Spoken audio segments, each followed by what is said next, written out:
Сәлем достар, біз бүгін корейский фильмі «Ледяной цветок» атты дораманы айтатын боламыз. Бұл дорама өте қызық, мен 5 жыл бұрын көргенмін. Енді айтатын болсам, бұл жерде атын атап түсін түстемей қояйын. Өзі 3 адам ойнайды. Патшаның досы дегеннен жауынгері және әйелі.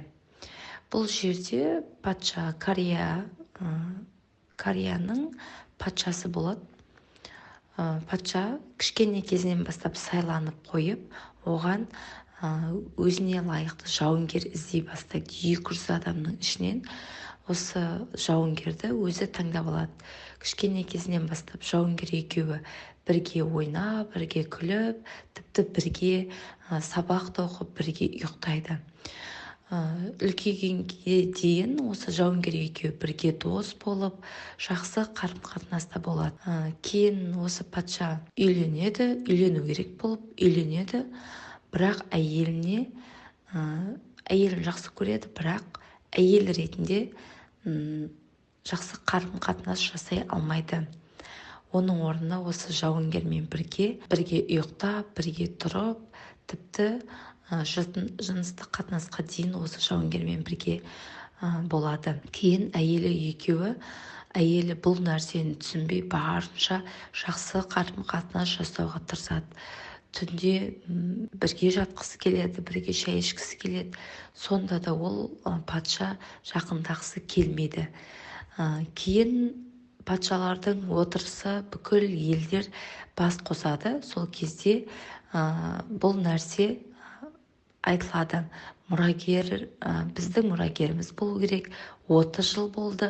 Мұрагеріміз қайда? Мұрагер сайлану керек, немесе басқа әйелге үйлену керек деген ұсыныс жасалынады. Бұл әйелін жақсы көргендіктен патша бұл ұсынысқа қарсы болып, көп ойлана келе өзінің жауынгеріне ұсыныс жасайды. Сен менің әйеліммен тек қана 3 күн бірге бол деп.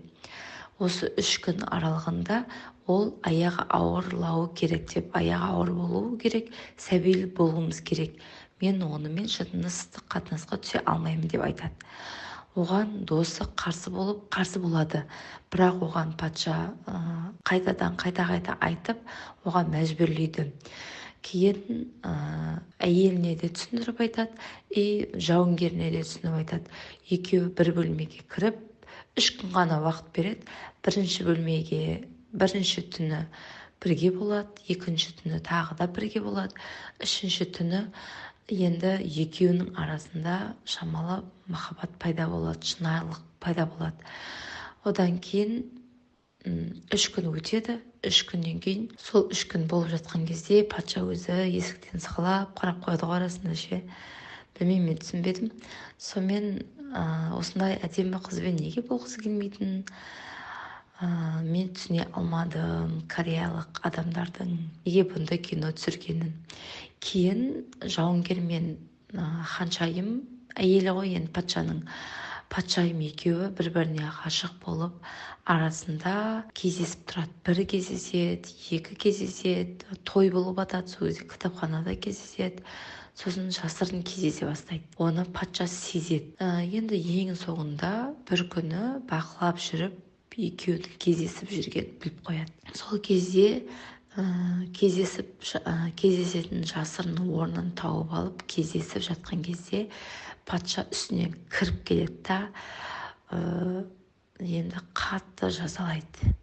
Келіншегінің аяғы ауыр болады, ал жауынгерінің бір жерін кесіп тастайды. Сонымен кино аяқталады. Енді сіздер өздеріңіз көруге кеңес беремін. Өте қызық. Дәл қазіргі уақытта осы кино емес енді. Осындай нәрселер өте жиі кездесіп жатады.